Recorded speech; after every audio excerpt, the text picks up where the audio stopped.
What if there is a piece of music in the world that no one ever wrote? Not music we lost.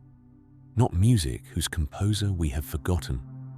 Music that no person ever sat down and created, that has no first draft and no first idea behind it, and yet exists, finished on the page in the hands of a man who is about to sign his name to it. In 1941, a science fiction writer named Robert Heinlein built a story around exactly this kind of object.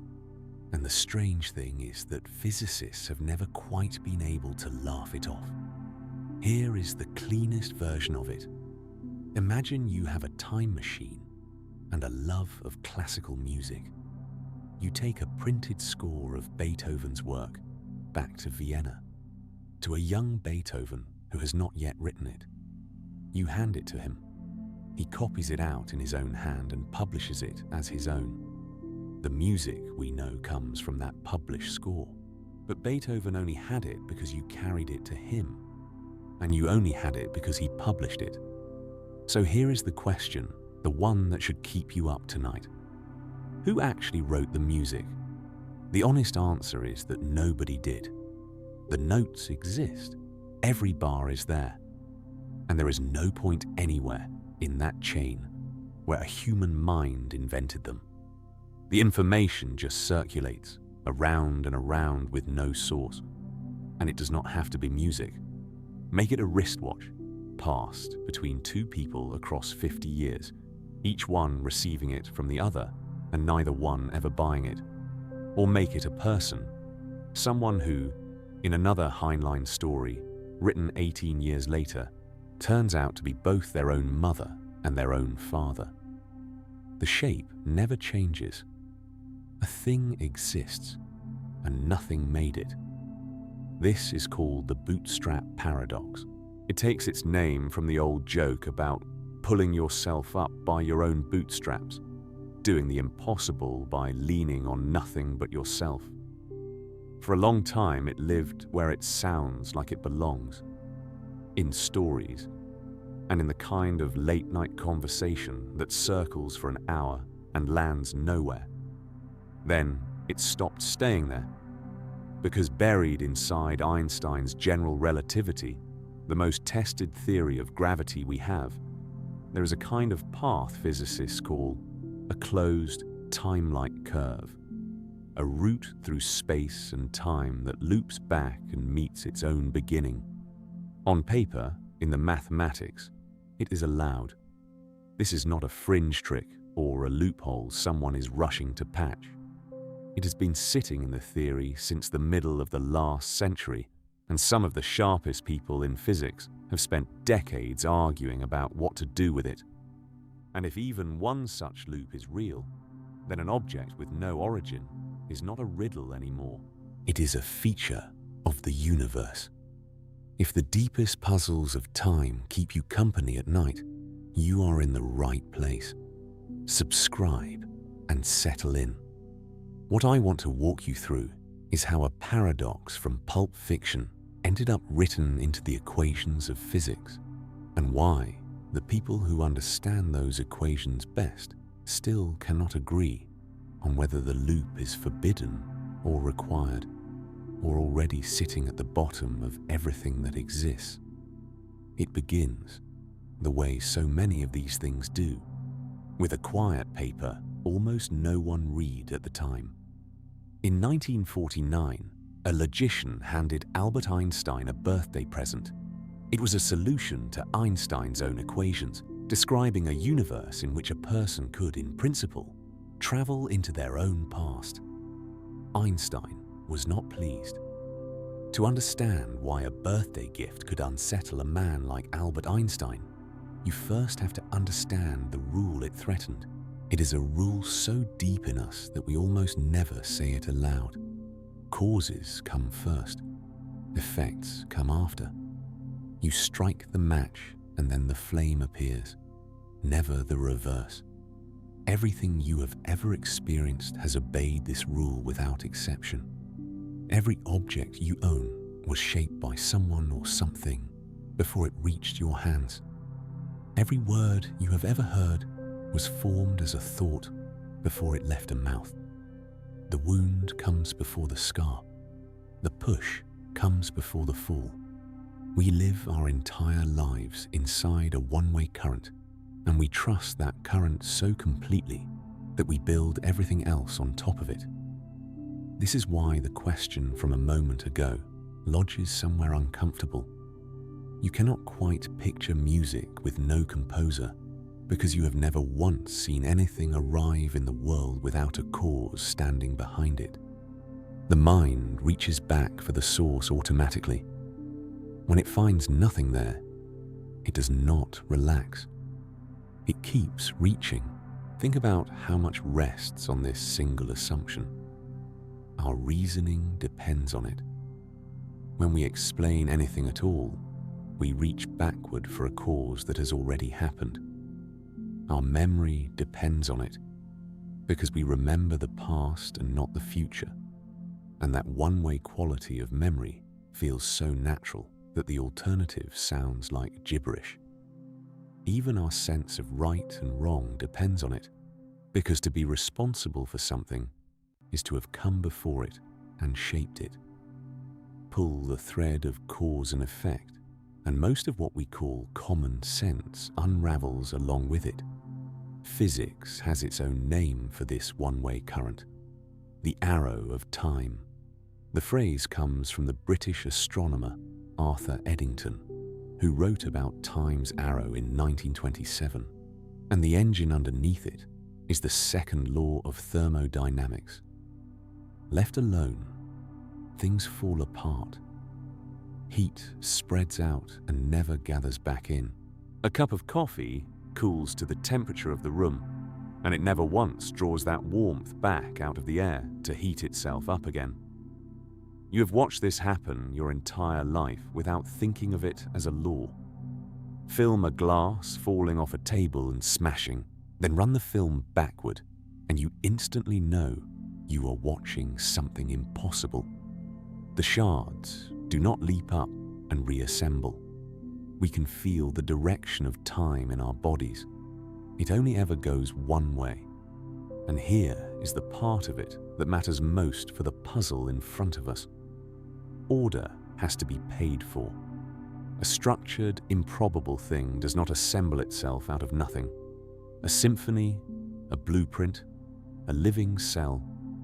Each one is a wildly unlikely arrangement of parts, and arrangements like that do not happen by accident. Something has to do the work of putting them in order, and that work always traces back to a source, a place where the structure entered the world. This is the real reason a song with no composer scrapes against something in you. It is not about credit. It is that the music is a deeply ordered thing, full of pattern and intention, and order like that is supposed to have an origin. Take the origin away, and you are not bending a rule of storytelling. You are bending one of the firmest laws in all of physics. There is something genuinely odd hiding underneath that arrow, though, and it is worth seeing before we go on. Almost all the basic laws of physics work the same whether you run time forward or backward. The equations for a bouncing ball, for orbiting planets, for colliding particles do not care which way the clock runs. So where does the one-way arrow come from, if not from the laws themselves? The answer most physicists give, tracing back to Ludwig Boltzmann in the 1800s, is that it comes from the beginning. The universe started in a state of extraordinarily low disorder, an almost impossibly tidy condition, and ever since then it has been spreading out toward disorder, and that long slide is the arrow we feel. Sit with what that means. The direction of time, the thing that makes a cause come before its effect, may not be carved into the deep laws at all. It may be inherited, a leftover of how neatly everything was arranged at the start. And that matters for where we are going. Because if the arrow of time is a consequence of having a beginning, then a loop which has no beginning, might not have an arrow at all. We will come back to that. For now, just hold the suspicion that the one-way street we trust so completely may be a local feature of our stretch of road. Humans worked this out a long time ago, and they worked it out more than once, arriving from different directions at the same place. The oldest version was a short phrase in Latin, ex nihilo nihil fit. Nothing comes from nothing. The Greeks built it into the foundation of their thinking. Aristotle taught that everything which comes to be is brought about by something already present, a maker or a mover, a cause that was there first. For roughly 2,000 years, that idea sat at the bottom of how the Western world understood change. The sharpest version of the idea came later, from the philosopher Gottfried Leibniz, who gave it a name, the principle of sufficient reason.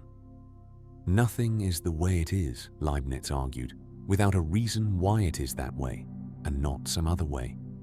Every fact rests on a prior fact. Every door opens onto a hallway, and every hallway onto another door, and it is reasons all the way down.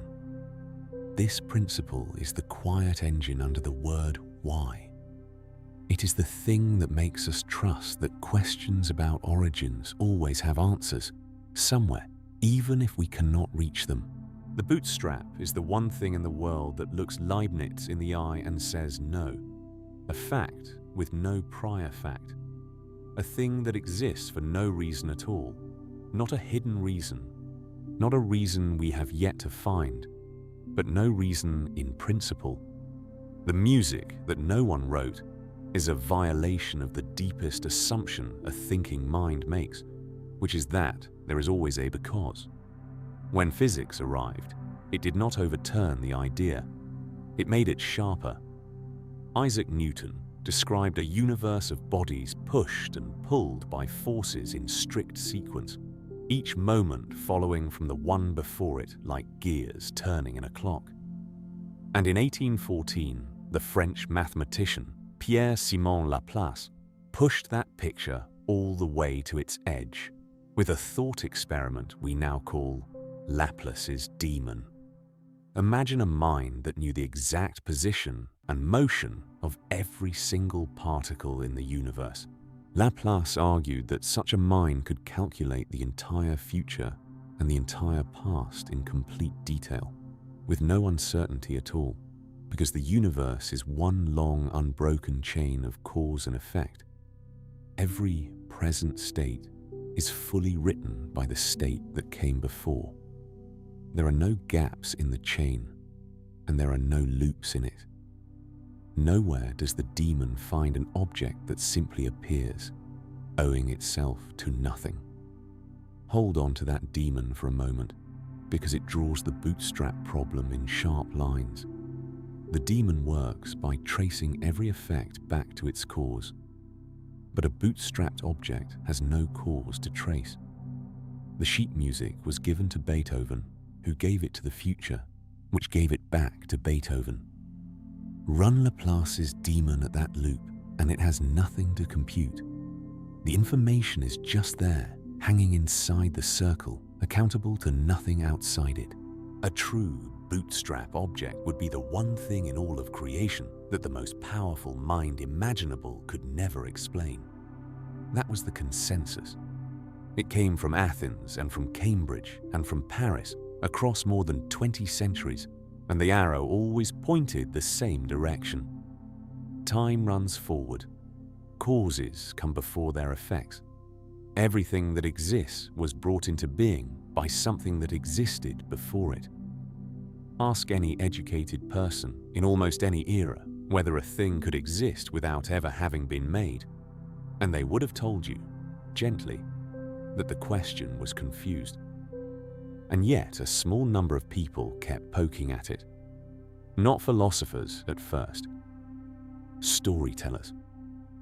In October of 1941, a magazine called Astounding Science Fiction ran a novella under the name Anson MacDonald.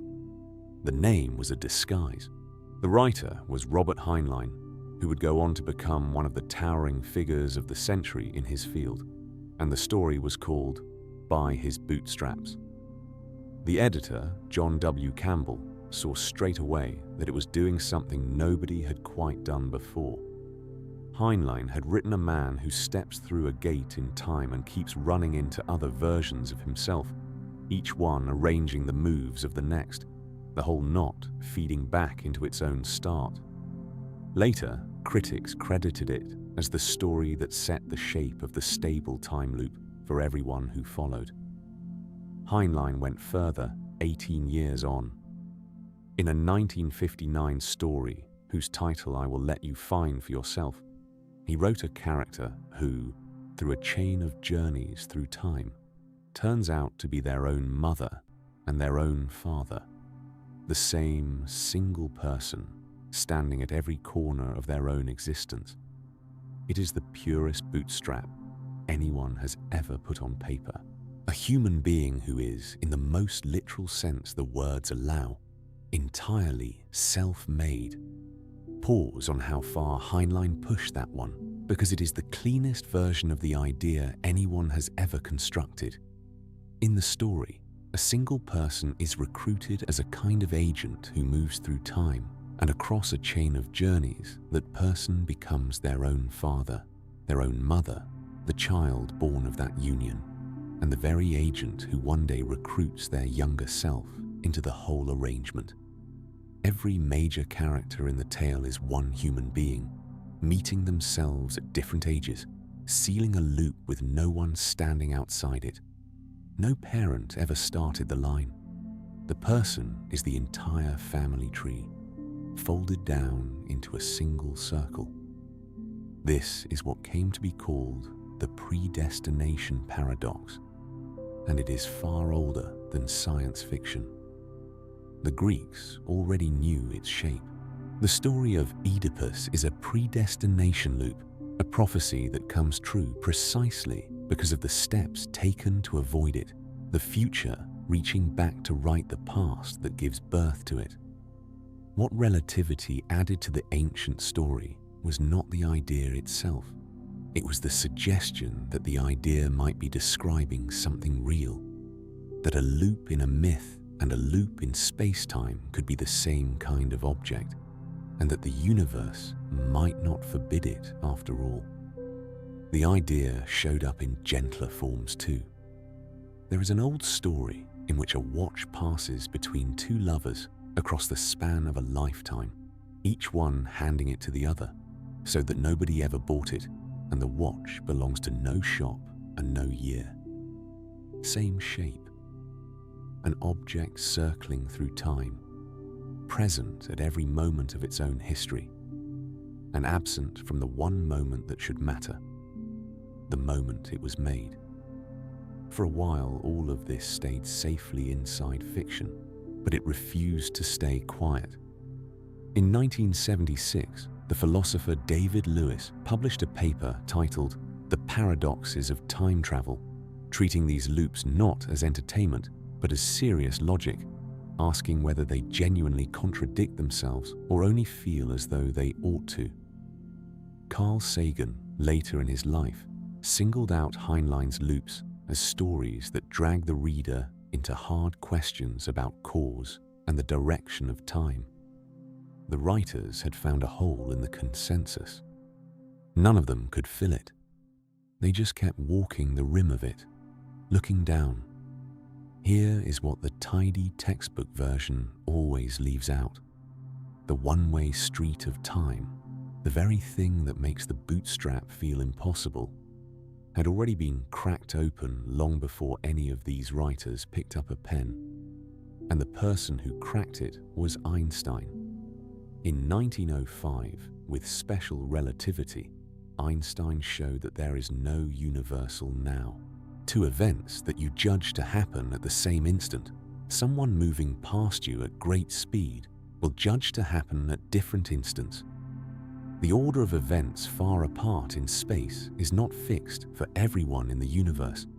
It depends on how you yourself are moving. There is no master clock ticking out the same moment everywhere. no single shared present stretched across the cosmos. The neat, global sequence of befores and afters, the thing that feels like the most solid ground there is, turns out to be a local comfort, true near home, not promised across all of space and time. And relativity does more than shuffle the order of distant events. It bends the rate of time itself, and we have measured the bending.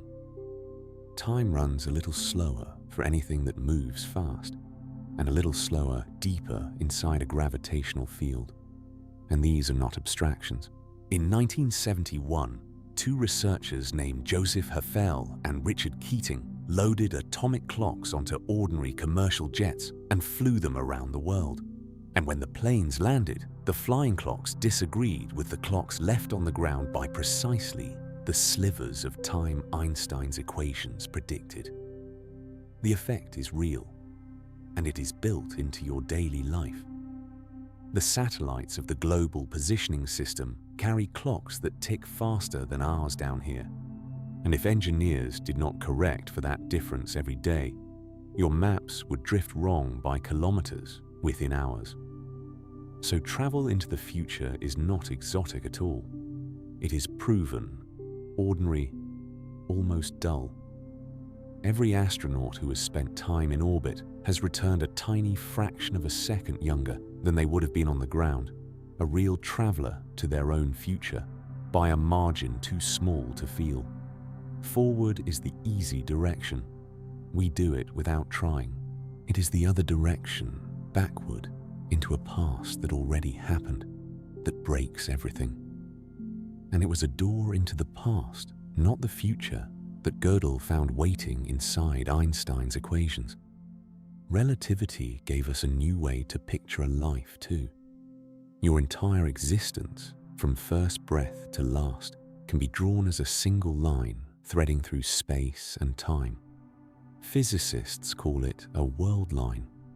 Right now, reading this, you are drawing yours, and it points relentlessly toward the future, the way every world line does. It pushes forward and never doubles back. That, at least, was the assumption.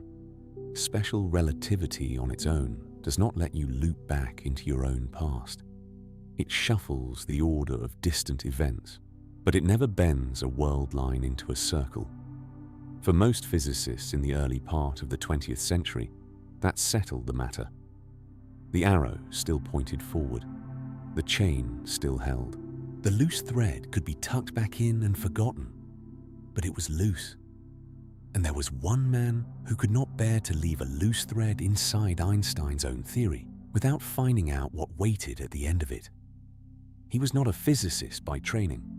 He was a logician, by many accounts the finest who has ever lived, a man who had already rattled the foundations of mathematics itself by proving that any system of arithmetic must contain true statements it can never prove from the inside. By this point in his life, he was also Einstein's closest friend, the two of them walking home together most afternoons across the grounds of the Institute for Advanced Study in Princeton. And somewhere along those walks, he had begun to wonder what Einstein's equations truly allowed if you stopped asking about small local experiments and asked instead about the entire universe, taken all at once and set gently turning. What he found, and wrapped up as a gift, is where this story turns. His name was Kurt Gödel. If you have heard of him at all, it is probably for what he did to mathematics in 1931, when he was barely 25 years old. He proved something that working mathematicians had assumed was impossible to even ask. He proved that in any system of arithmetic rich enough to be useful, there will always be true statements that the system can never prove from within itself. There is no complete, self-contained foundation. Every formal system has a basement it cannot see into. This is the incompleteness theorem, and it permanently changed what we believe mathematics can do. The man who found it did not deal in vague ideas. When Gödel claimed something was true, It was because he had proved it with a rigor that left no room to argue. By the late 1940s, he was at the Institute for Advanced Study in Princeton, and so was Einstein, and the two of them had become close in a way that surprised the people around them. Einstein, warm and rumpled and famous. Gödel, precise and anxious, and almost unknown outside his field. Einstein once said that in his final years, he came to the Institute mainly for the privilege of walking home with Gödel. On those walks, they talked, and somewhere in that talk, Gödel turned the full force of his attention onto Einstein's own theory. In 1949, for Einstein's 70th birthday, Gödel gave him a present, not a card, a proof. It came in the form of a short paper in the Journal Reviews of Modern Physics, with a title as dry as the result was wild, an example of a new type of cosmological solutions of Einstein's field equations of gravitation. What Gödel had done was take general relativity at its word. The equations describe how matter and energy shape the geometry of space and time. Usually physicists feed in a particular situation, a star, a black hole, an expanding cloud of galaxies, and solve for the geometry around it. Gödel did something more audacious. He asked what kind of entire universe the equations would permit, and he found a universe nobody had imagined. In Gödel's universe, the cosmos is filled evenly with matter, a fine, pressureless dust spread through all of space, held in balance by a particular value of the cosmological constant. It does not expand the way ours does, and it has one feature that makes it unlike anything in the textbooks. The whole thing rotates. Now, that phrase deserves a pause, because rotating raises an obvious question. Rotating relative to what? There is nothing outside the universe to spin against. The answer is one of the strangest things in the whole picture. In Gödel's solution, the matter of the cosmos turns relative to the local compass of inertia itself. Set a gyroscope spinning anywhere in that universe. Let it hold its direction the way gyroscopes do, and you would find the distant matter of the cosmos slowly wheeling around it. Everywhere, at every point, the universe quietly turns. And that rotation does something to time. In general relativity, mass and motion drag space-time along with them. A spinning mass pulls the very fabric of space around itself, a real effect that we have since measured in delicate experiments around the Earth. In Gödel's rotating universe, that dragging is everywhere, and it never stops. As you move farther and farther from any point, the dragging tilts the light cones, the structures that define which directions count as the future and which count as the past for anything sitting there. Close to home, the cones point the way you expect. Farther out, they lean. Farther still, they lean so far that the direction a traveler would call straight ahead into their own future has curved around until it points back toward where they began. Follow that tilt far enough, and the future bends into a circle. This is the closed Timelike curve, a world line, the line that traces a life through space and time, that does not run forever forward like ours seems to. Instead, it closes. It loops. A traveler riding along it would feel nothing unusual. At every instant, they would be moving forward into their own future, their watch ticking normally, never once exceeding the speed of light, never doing anything that felt like cheating. And yet, if they followed the curve all the way around, they would arrive at a moment earlier than the one they left. They could fly out into Gödel's universe, come back, and find themselves still standing at the launch pad, about to depart. They could shake their own hand. They could attend their own birth. They could, if they wanted, carry a sheet of music to a younger version of someone and let that be the only place it ever came from. None of this would be a weekend excursion. In Gödel's universe, the loops are genuinely there in the mathematics, but to ride one, you would have to travel a staggering distance, a sizable fraction of the way around the entire cosmos, at very nearly the speed of light, and you would have to pour out a quantity of energy that no civilization could ever hope to gather. The numbers are not close to reasonable. They are absurd by a margin so wide that it stops being an engineering problem and becomes a kind of statement. Gödel understood this completely. He was not slipping his friend a blueprint for a working machine, and he never pretended to be. He was making a point about the law itself, not about the plumbing of how you might exploit it. The journey is impossible in any practical sense we can picture, but practicality was never what was at stake on those walks across Princeton. The only question that truly mattered was whether the equations permit the loop to exist at all, anywhere, under any conditions. And the answer, written plainly in Einstein's own theory, in symbols its author could not argue away, was yes. This is the Bootstrap paradox, lifted out of pulp fiction and set down inside the mathematics of the most respected theory in physics.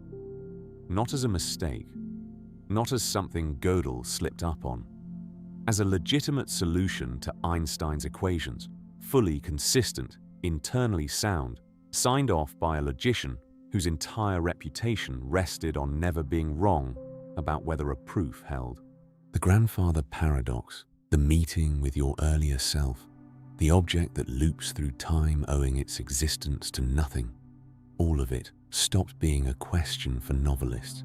It became a question for physicists, and it would not go away. It helps to pull two kinds of trouble apart here, because people fold them together, and they are not the same problem.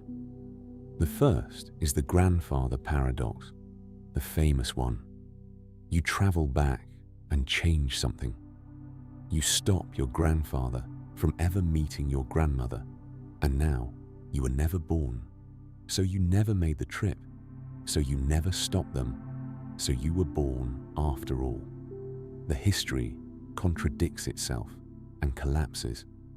That is the threat that time travel destroys consistency, that a loop tears itself apart. The bootstrap is the opposite threat, and it is the quieter and stranger of the two. In the bootstrap, you change nothing. Everything fits perfectly. You were always part of the past you traveled to, doing exactly what the record says you did. There is no contradiction anywhere, not a single loose thread. The loop holds. And that is precisely the trouble, because the price of a loop that holds so perfectly is that something inside it, the music, the watch, the design, has no origin. One paradox says the circle breaks. The other says the circle is flawless, and inside the flawless circle sits a thing that came from nowhere. Almost all of the physics fight you are about to hear is about the first problem, about whether consistency can be saved. The deeper disquiet, the one that outlasts every answer, is about the second. Keep both in view as we go, because the people working on this often solve the grandfather and quietly walk past the bootstrap, as though no one came to write the music. Gödel was not the very first to brush against this. The pieces had been lying around for a while. Back in 1924, the mathematician Cornelius Lanczos had written down a solution involving rotating matter without grasping what hid inside it. In 1937, a Dutch physicist named Willem van Stockham solved Einstein's equations for an infinite spinning cylinder of dust and produced, without fully announcing it, a space-time that loops. And in 1946, the physicist George Gamow had floated the idea that the universe as a whole might be rotating simply because everything smaller seemed to. The materials were scattered on the workbench. What Gödel did was assemble them into a complete universe and state plainly, with proof, what they meant. The past was reachable. The loop was allowed. Einstein was not pleased, and he did not hide it. When the birthday volume was published, he wrote a careful reply to Gödel's contribution, and you can feel the discomfort in it.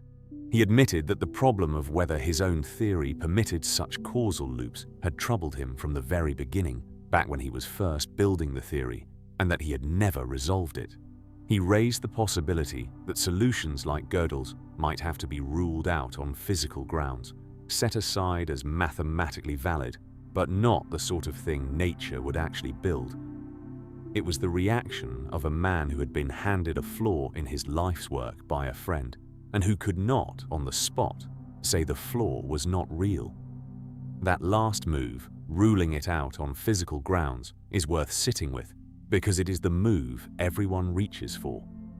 The natural response to Gödel is to say, fine, but our universe is not like that. And that response is correct, as far as it goes. Our universe expands. Gödel's does not. Our universe shows no sign of rotating. We have looked, carefully, for decades. If the cosmos as a whole were spinning, it would leave fingerprints on the oldest light in the sky, faint patterns in the radiation left over from the early universe, and every measurement we have made says those fingerprints are not there. As far as the most sensitive instruments can tell, the universe is not turning at all, or if it is, by an amount so small we cannot find it. So we almost certainly do not live in Gödel's universe. The loop is not waiting for us a few billion light years out. To put that distance in human terms, a few billion light years is so far that the light arriving from there tonight left before the Earth had formed, before the Sun existed, when the universe was a fraction of its present age. Nobody is taking that trip. But here is the blow that does not go away. The one that kept physicists up at night long after they had reassured themselves that we are safe. Gödel did not prove that we live in a universe with closed, time-like curves. He proved something quieter and far more disturbing. He proved that Einstein's equations, the laws of gravity as we actually understand them, do not forbid the loop. The theory permits it. There is no term in the mathematics that reaches out and says, this is not allowed. You cannot travel into your own past. The equations are perfectly happy to describe a universe where cause and effect eat their own tail. The rule we built our entire understanding of reality on, the rule that causes come before effects, is nowhere written into the deepest physics we have. We assumed it was a law. Gödel showed it was, at most, a habit of the particular universe we happen to inhabit.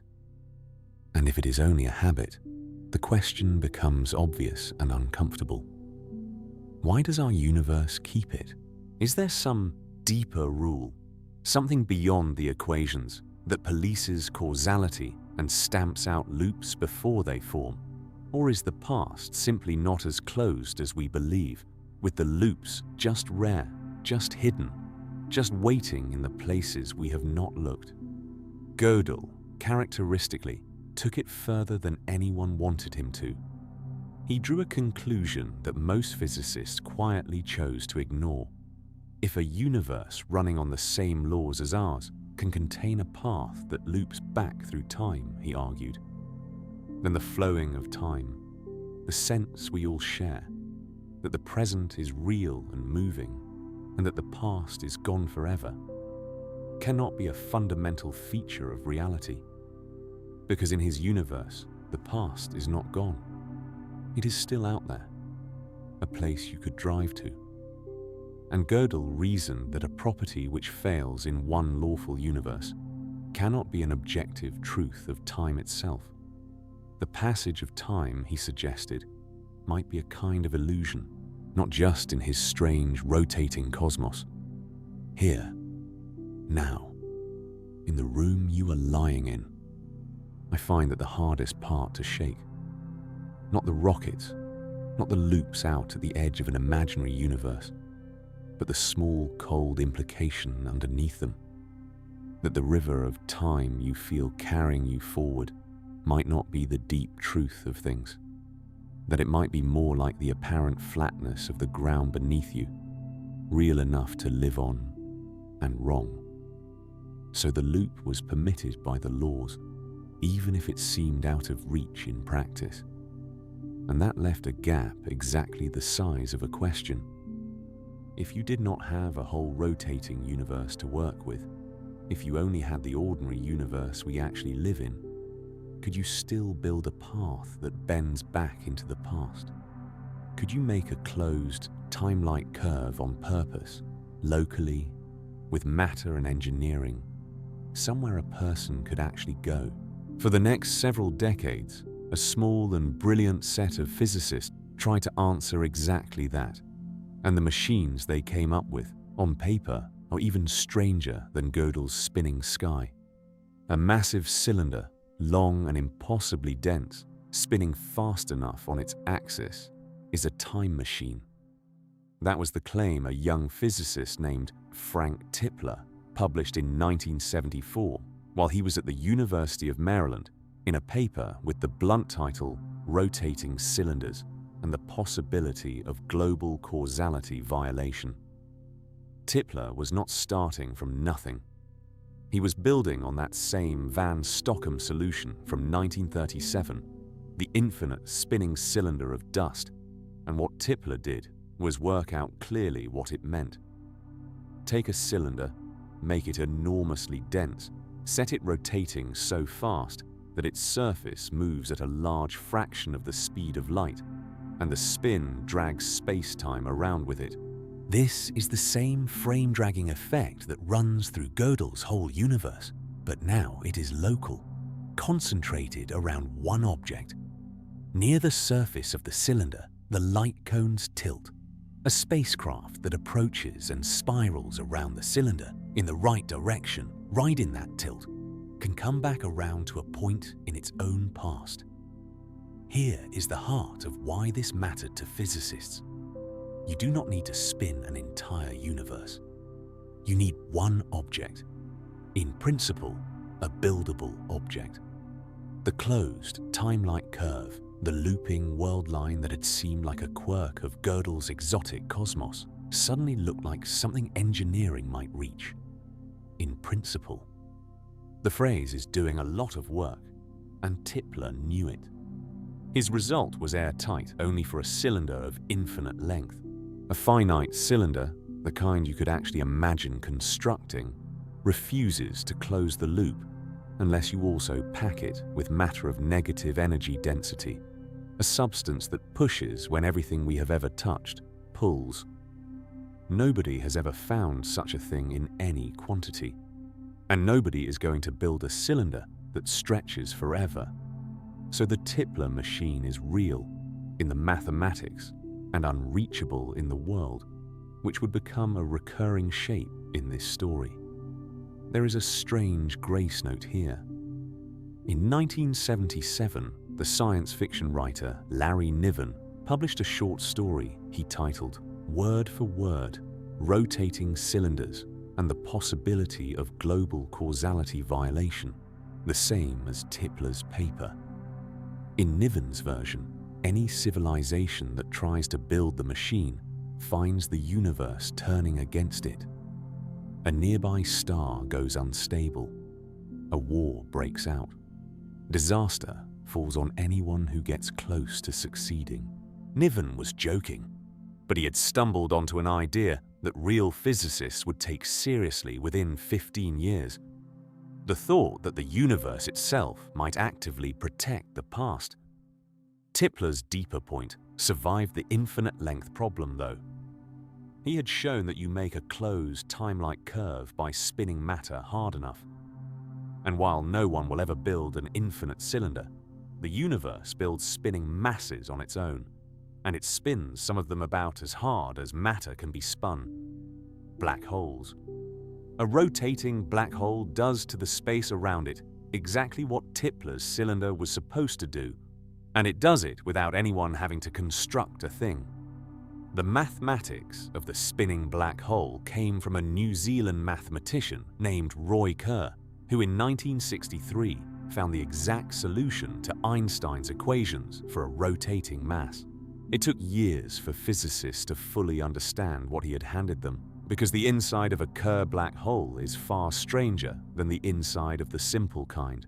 A black hole that does not spin has a point at its center, a single spot of infinite density called a singularity, and that point sits in your future the moment you cross the horizon. You cannot avoid it any more than you can avoid tomorrow. But a spinning black hole does not have a point at its center. It has a ring. The singularity is smeared out into a circle, and that circle is what physicists call timelike, which means, unlike the point, it is a place in space rather than a moment in time. A place you could in principle steer around. A ring with an opening in the middle. And in the region near that ring, in the idealized mathematics of the eternal Kerr solution, there are closed time-like curves. Loops in time, wrapped around the singularity. An object that threaded through the ring and moved through that region could, on paper, follow a path that carries it into its own past. The same impossible loop, now sitting at the core of objects that genuinely exist, scattered through every galaxy in the sky. The black hole at the center of our own galaxy spins. So do most of the others we have measured.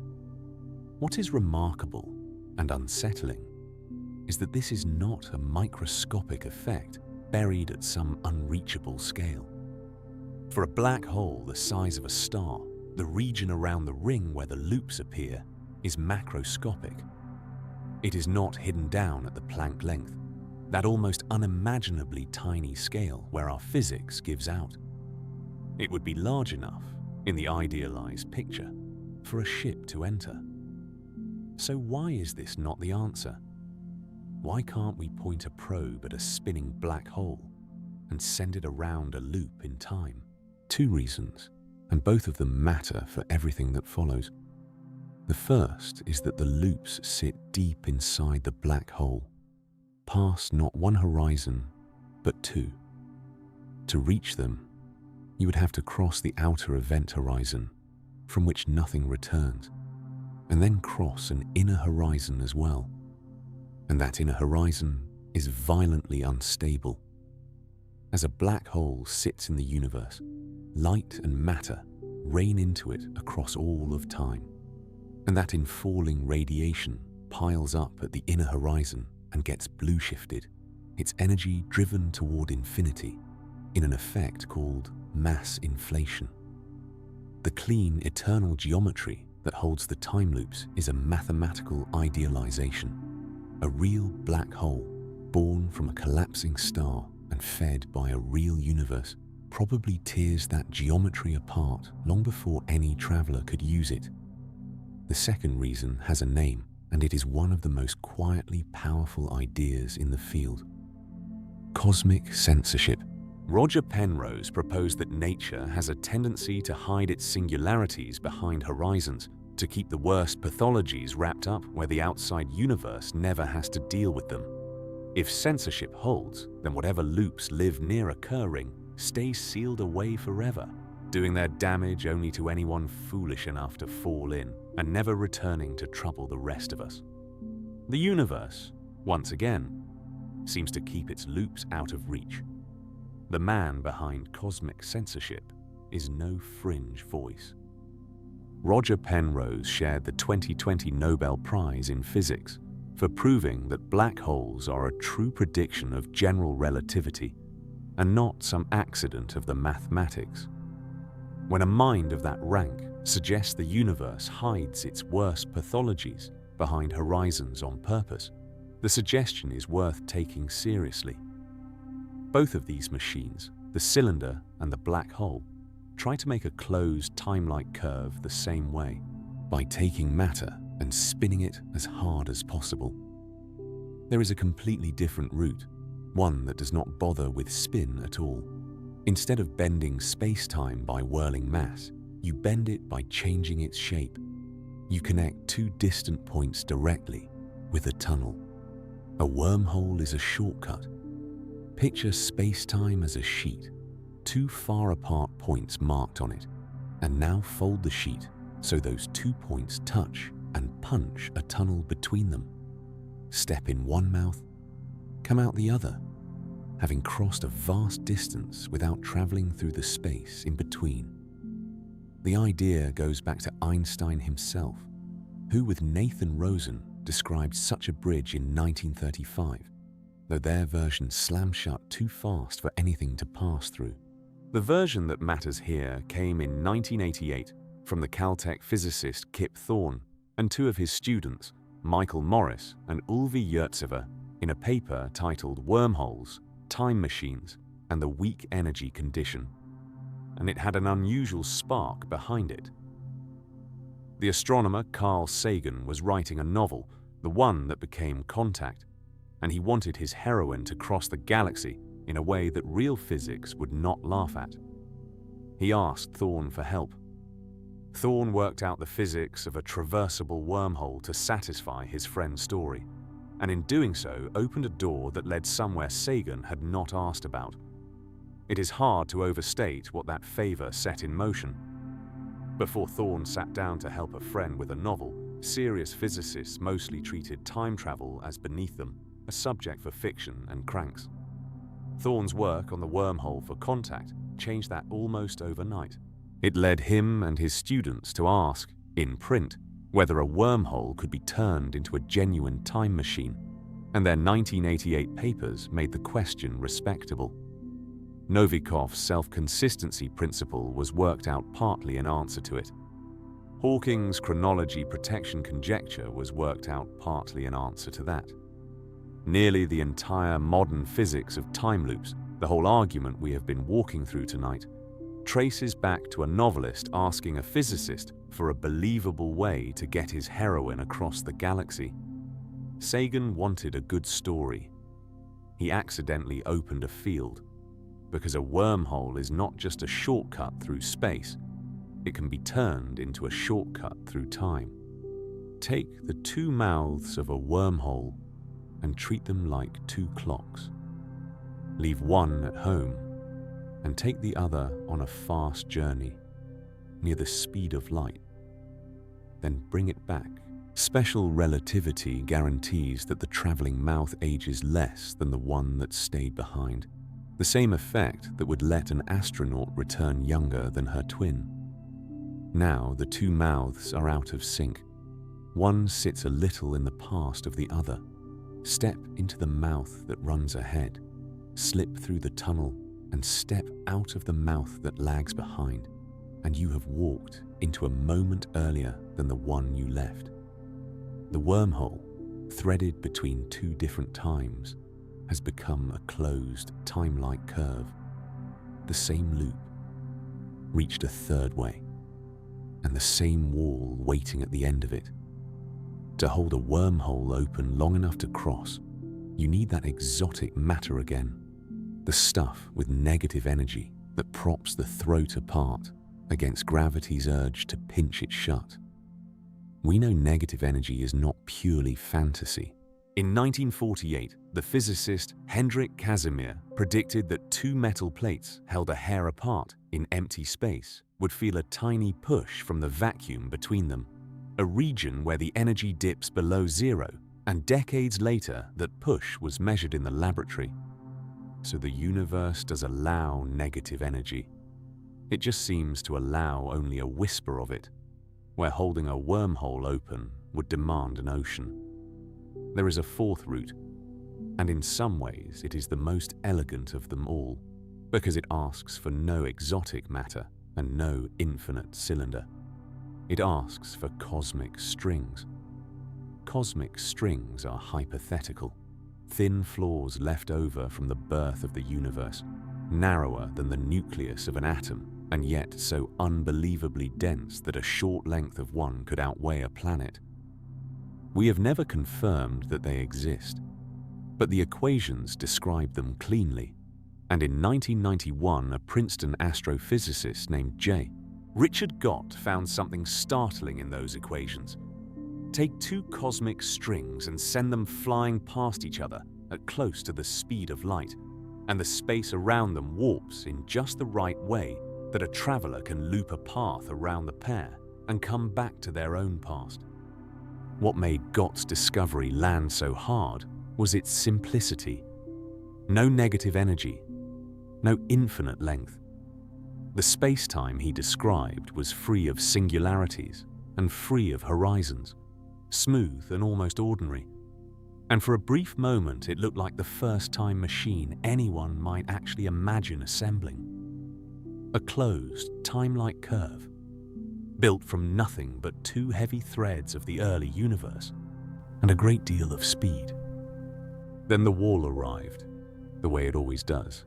To make the loop, the strings have to move so fast that other physicists, including the famous theorist Gerard 't Hooft, showed there is simply never enough energy available in an ordinary universe to accelerate them that far. The Gott machine works on paper and starves in reality. But hold on to the name, because Gott is not finished with us. He returns at the very end of this story with a far stranger idea about what a loop in time might actually be for. And while the theorists drew machines that no one could build, one physicist spent his entire life actually trying to build one. In 1955, a 10-year-old boy in the Bronx lost his father.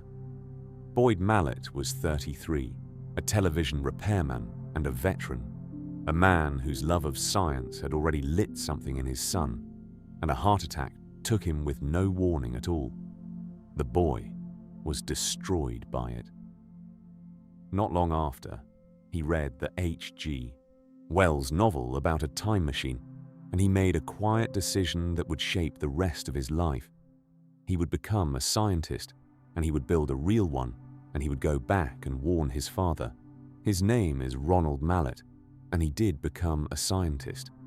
He earned his doctorate in physics in 1973, one of only a small number of African Americans to have done so at the time, and he became a professor at the University of Connecticut, and for decades he kept the real reason for his research to himself. The idea he arrived at takes us right back to frame dragging, the same effect at the heart of the spinning cylinder and the spinning black hole. But Mallet's twist was to make the spin out of light instead of mass. Einstein's equations say that energy curves space-time, and light carries energy, so a sufficiently intense beam of light, bent around into a circle, should drag space-time around with it the way a heavy spinning object does. In 2000, Mallet predicted that a ring of laser light would drag a small particle placed inside it.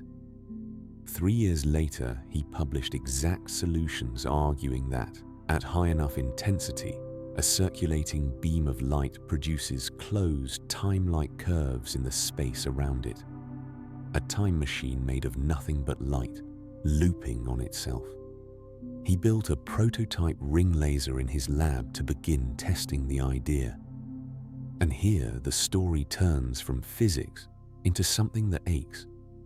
The energy such a machine would need is, by Mallet's own admission, galactic, far beyond anything our civilization could produce, and other physicists have argued his analysis is flawed, and that Hawking's chronology protection would shut it down regardless.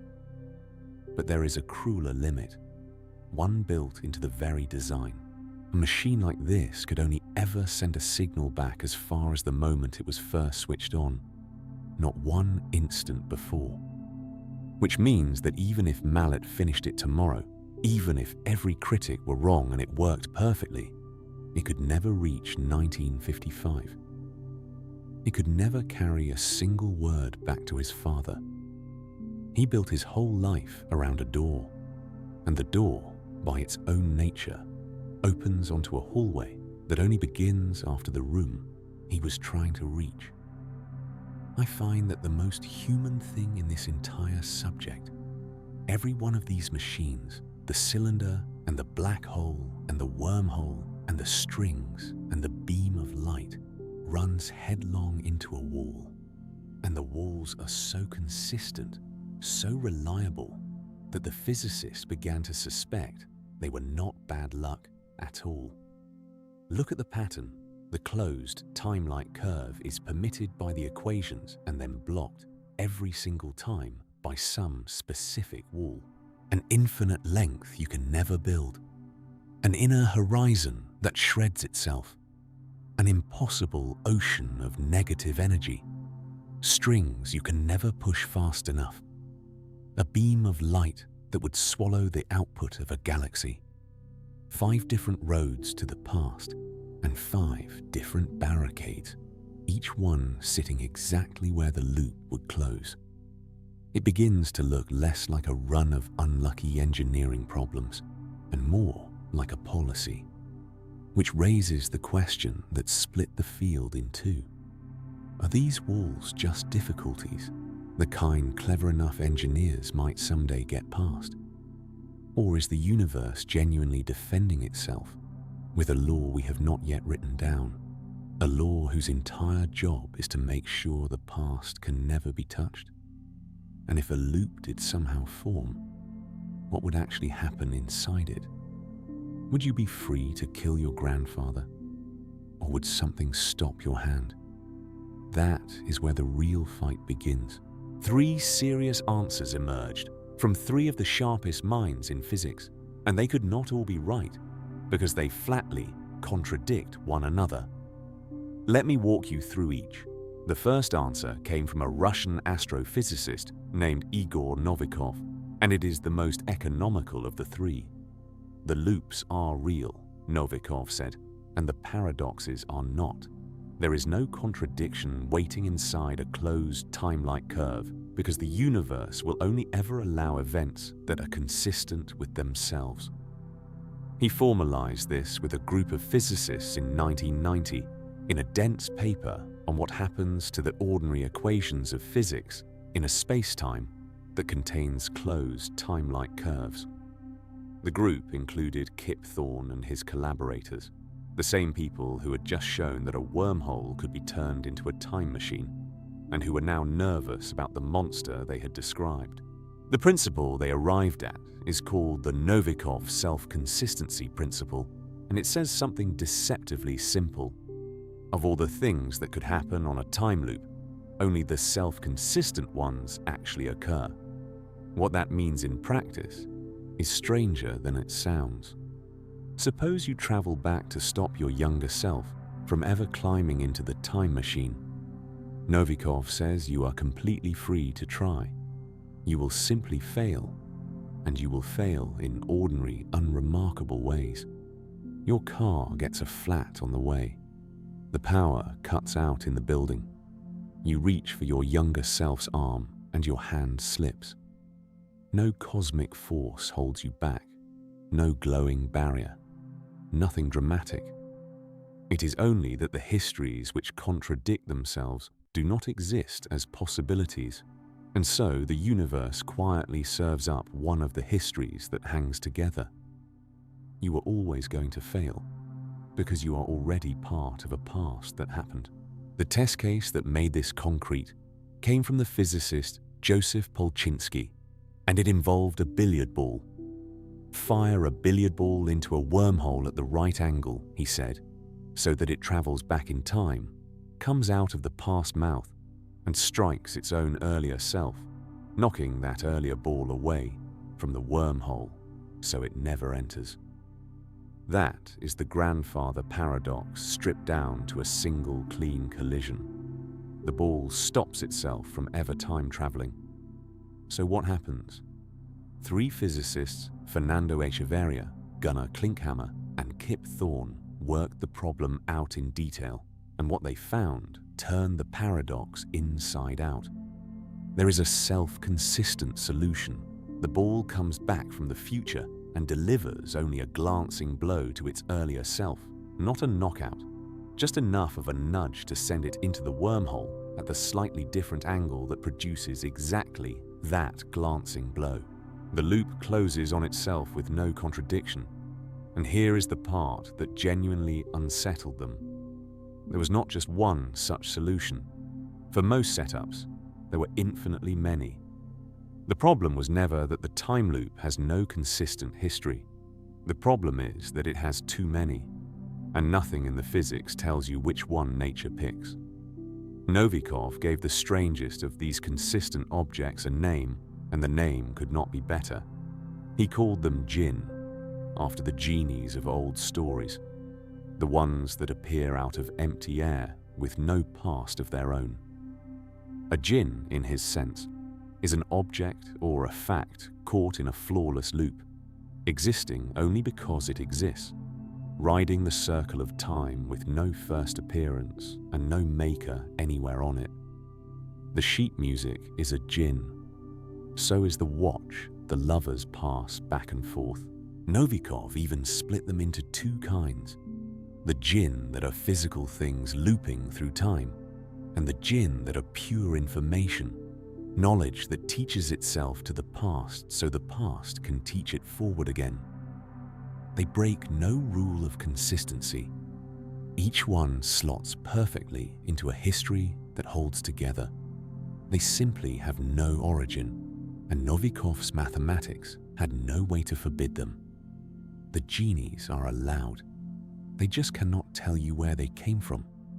That is the first answer. The loops are allowed, and the universe enforces consistency, even if it has to do it through a suspicious run of small coincidences. A lot of physicists found this answer deeply distasteful, and none more than the second man in our story. Stephen Hawking found the whole idea intolerable, and he decided to do something about it. In 1992, he published a paper called The Chronology Protection Conjecture, and his aim was not to make the loops safe. It was to prove they can never form at all. His argument used the quantum vacuum. Empty space is not truly empty. It seethes with virtual particles flickering in and out of existence, a constant low hum of energy everywhere.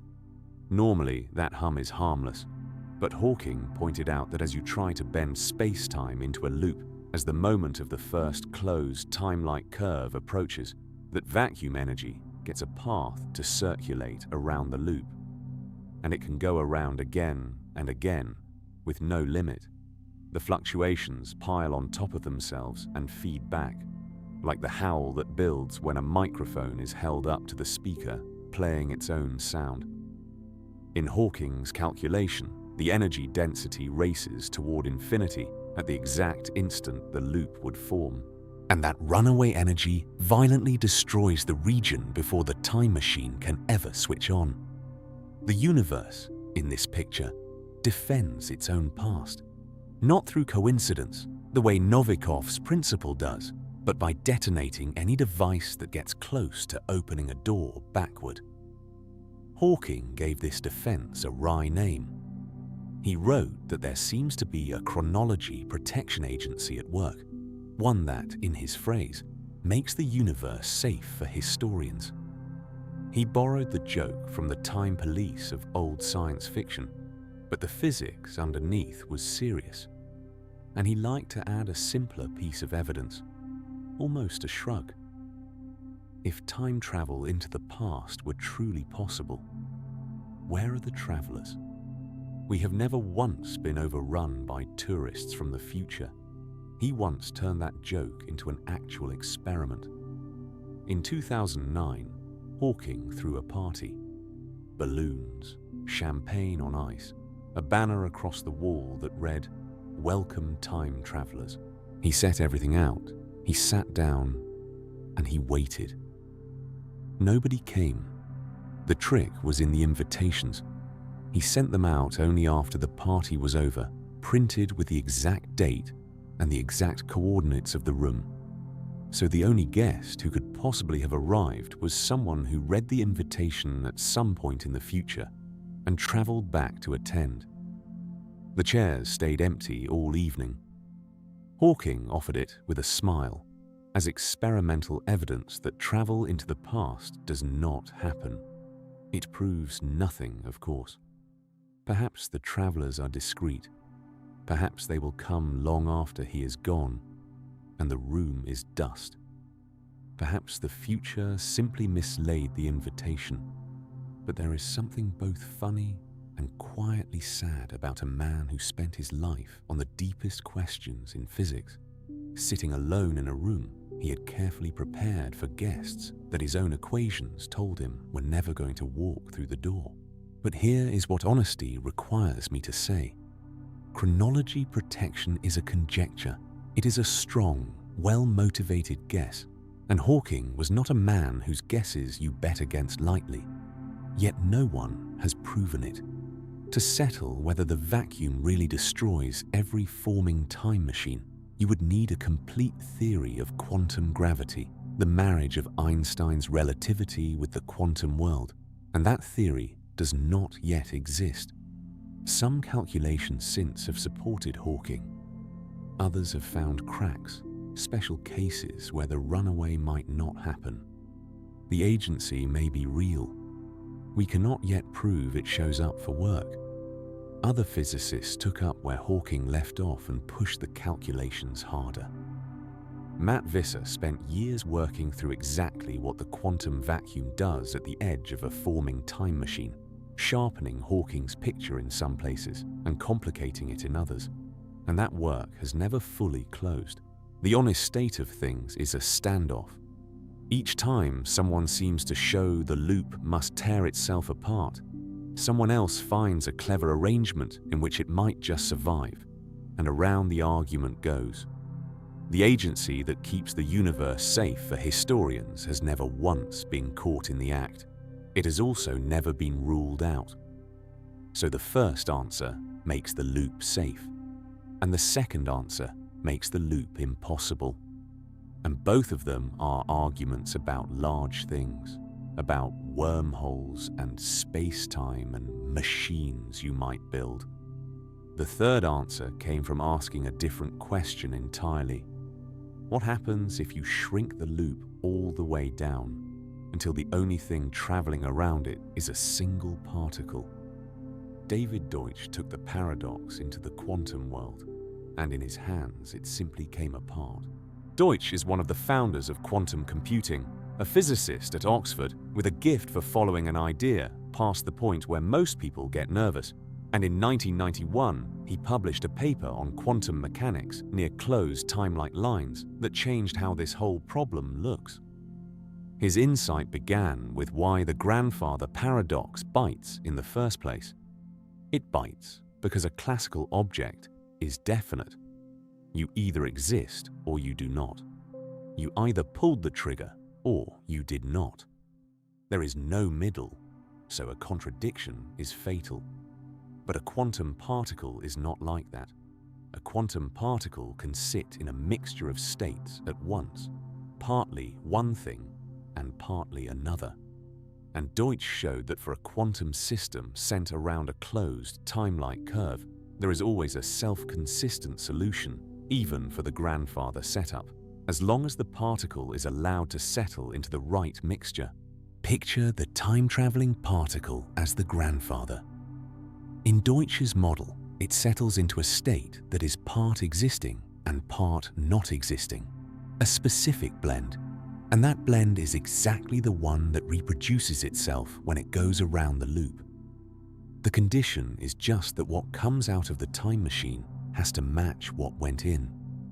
The contradiction dissolves into a stable, fuzzy compromise. Quantum mechanics, it turns out, has enough give in it to let causality bend without snapping. And the consequences Deutsch's model predicts are wild.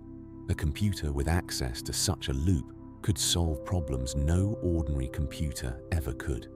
You could tell apart quantum states that are normally impossible to distinguish. You could even copy a quantum state, something the ordinary rules forbid outright. These are not small effects. They are the kind of thing that would rewrite what we think is possible. How wild. In 2009, the computer scientists Scott Aaronson and John Watrous proved a result that sounds like a joke and is not. If you could wire an ordinary computer up to a closed timelike curve, even a tiny one, it would suddenly be able to crack a class of problems so vast that it swallows nearly every hard problem we know how to write down. The technical name for that class is p-space, and it includes anything a normal machine could ever solve given unlimited time, so long as it had a sensible amount of memory. A loop in time would flatten that wall entirely. The slow and the fast, the easy and the nearly hopeless, would all become equally trivial. And stranger yet, a quantum computer plugged into the same loop would be no more powerful than a plain one. The loop would hand both of them the same impossible reach. A single thread of time, bent back to touch itself, turns out to be the most powerful computer the laws of physics permit, by a margin that is almost insulting. That is how much would change if anyone could ever get their hands on one, which is why, in 2014, a team at the University of Queensland in Brisbane decided to test it. They could not build a real closed Timelike curve, of course, so they built something cleverer.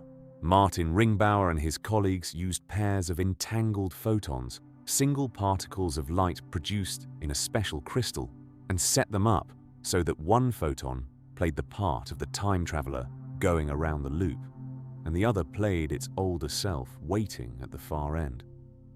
By forcing the two to obey Deutsch's consistency condition, the same demand that what enters the loop must match what leaves it, they made a system that behaves the way a real time-traveling photon would. And the bizarre predictions held up. In their simulated loop, the photons could do exactly what Deutsch said, including telling apart quantum states prepared in ways that should have been indistinguishable. One of the physicists put the strangeness plainly. General relativity hands you these paradoxes, and then quantum mechanics quietly makes them disappear. There was even a second, rival quantum model developed by Seth Lloyd and his collaborators, which resolves the paradox a different way, by letting the universe forbid the inconsistent outcomes after the fact. In their version of the experiment, a photon was effectively sent a few billionths of a second into its own past to try to prevent itself from making the trip, a grandfather paradox in miniature. And the only outcomes that survived were the consistent ones. I want to be careful here, because it is easy to oversell. Nobody sent a photon into yesterday. These were simulations, clever stand-ins where the consistency condition was imposed by the experimenters rather than by space-time itself. And the two quantum models, Deutsch's and Lloyd's, disagree about what a genuine loop would do, which means that even after we shrink the paradox down to a single particle, we still do not have one clean answer. We have a third camp, arguing with the first two and with itself. Step back and look at the three answers together. One says the loop is allowed and forced to be consistent. One says the loop can never form because the vacuum destroys it. One says that down at the quantum scale, the paradox melts away on its own. Decades of work by brilliant people and no agreement. There is one more escape hatch that some physicists prefer, and it deserves a mention even though it belongs to a different story. Perhaps, they say, when you travel back and kill your grandfather, you do not erase yourself. You simply branch the world. You kill a grandfather in a freshly split-off version of history, while the timeline that produced you rolls on untouched somewhere alongside it. The contradiction never bites, because there are now two histories instead of one.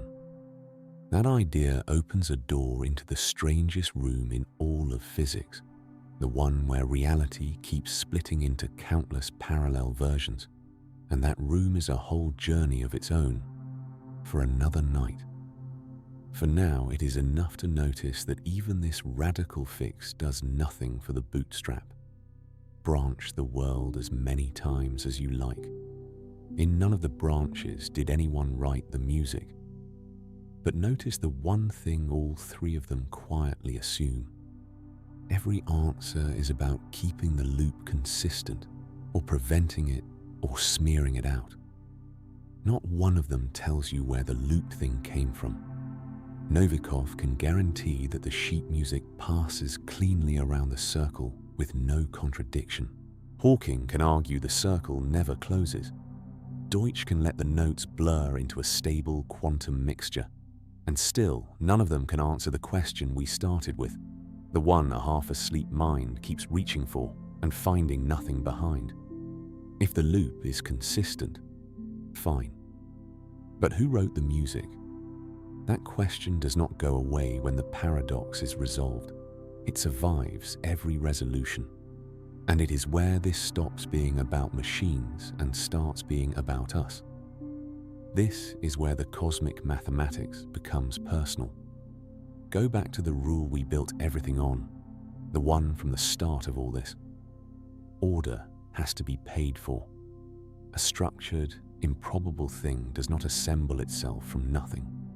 The symphony, the blueprint, the living cell, each one is a wildly unlikely arrangement, and arrangements that unlikely have to be produced by some process, traced to some source where the structure entered the world. That is not a casual observation. It is close to the deepest law we have, the second law of thermodynamics, the one that says order leaks away and never gathers itself back for free. Now hold the Bootstrap object up against that law and watch what happens. The sheet music in Beethoven's hands is intricate, ordered, full of structure. By every instinct we have, that structure should be expensive. It should have cost some mind the labor of composing it, note by note, choice by choice, paying for the order with effort and time. But in the loop, nobody paid. The music was copied from the future and carried to the past and copied again, around, and at no point did the structure get built. It is simply present, fully formed, owing its existence to nothing. The universe seems to have handed you a finished symphony, and no one anywhere ever did the work of writing it. This is the part that I cannot get comfortable with, and I have tried. It is one thing to say that time can loop. Relativity bends in stranger ways than that. It is another thing entirely to say that the contents of the loop, the actual information, the specific notes, can exist without ever having been generated. An ordered thing with no entropy cost, a message with no sender. There is a precise law standing behind that unease, and it has a name. In 1961, a physicist at IBM named Rolf Landauer proved that information is not an abstraction floating free of the physical world. Information is physical. Erasing a single bit of it, wiping one yes or no out of existence, carries an unavoidable cost, a tiny release of heat into the surroundings that can never be refunded. You cannot conjure information for nothing, and you cannot destroy it for nothing. It is bound to energy and to entropy by hard, measured accounting, and that sharpens the bootstrap into something very close to forbidden. The notes of the symphony are information, real, structured, physical information, the kind that obeys Landauer's law. By every rule we have, that information had to be generated somewhere, paid for somewhere, entered into the ledger of the universe by some process that sweated to produce it. The bootstrapped symphony never was.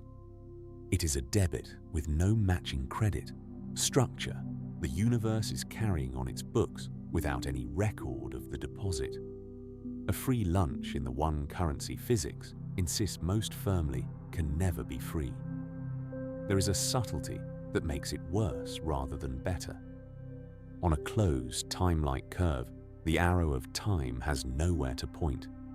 The whole reason order and information have a direction. The whole reason we can even say structure must come from somewhere earlier is that time runs one way, from a low disorder past to a high disorder future, But the loop has no earlier and no later in the usual sense. Its beginning is its end. Follow it around and you return to your starting point, so the question of which moment came first stops having an answer.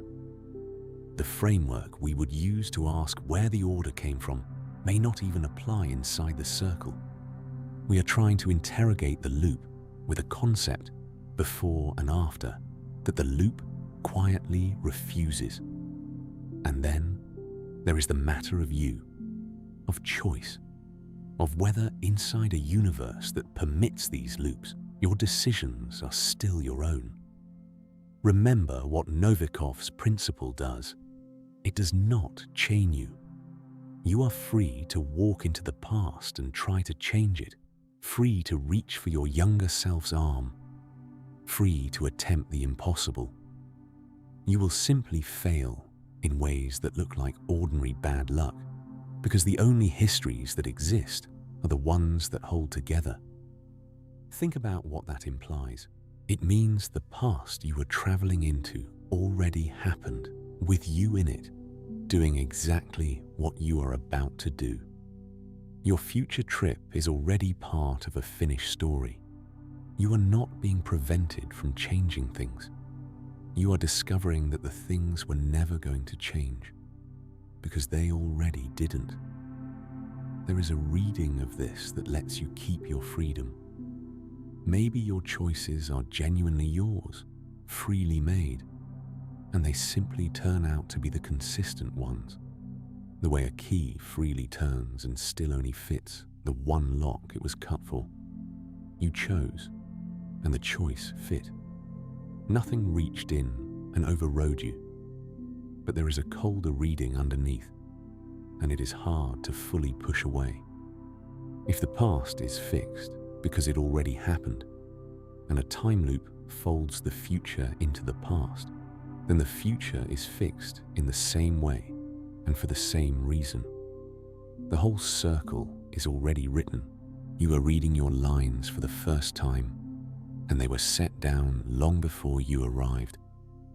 There is a small experiment you can run inside your own head that makes this vivid, and it is hard to shake once you have.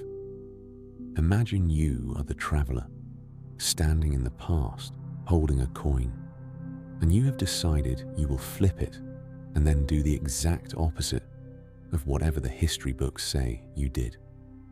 If they record that you turn left, you will turn right. You feel entirely free. The choice sits in your hand as yours. And yet, in a self-consistent universe, the coin will land, and your body will move, and the books will turn out to have recorded precisely what you are about to do, every single time, no matter how hard you strain against the page. Not because a hand reaches down from the sky to stop you, but because the version of events in which you succeed in contradicting the record was never one of the genuine possibilities. You were always the person who did the thing the books describe. The freedom is real, and the outcome is settled, both at the same time, and holding those two facts in one head is among the stranger things a mind can try at this hour. A consistent universe is, in one sense, a comforting place. It never contradicts itself. It never tears. Everything fits with everything else, with no loose ends and no impossible knots. But sit with it a little longer and the comfort curdles. A universe where everything already fits is a universe where nothing you do can matter, because mattering would mean making a difference, and there is no difference left to make. The Bootstrap takes the open future we assume we are walking into and quietly closes it into a ring with us somewhere on the inside and no outside at all. There is a way of seeing all of this that turns it from a paradox into a misunderstanding about what time even is. Relativity nudged a great many physicists toward it, and it is called the block universe.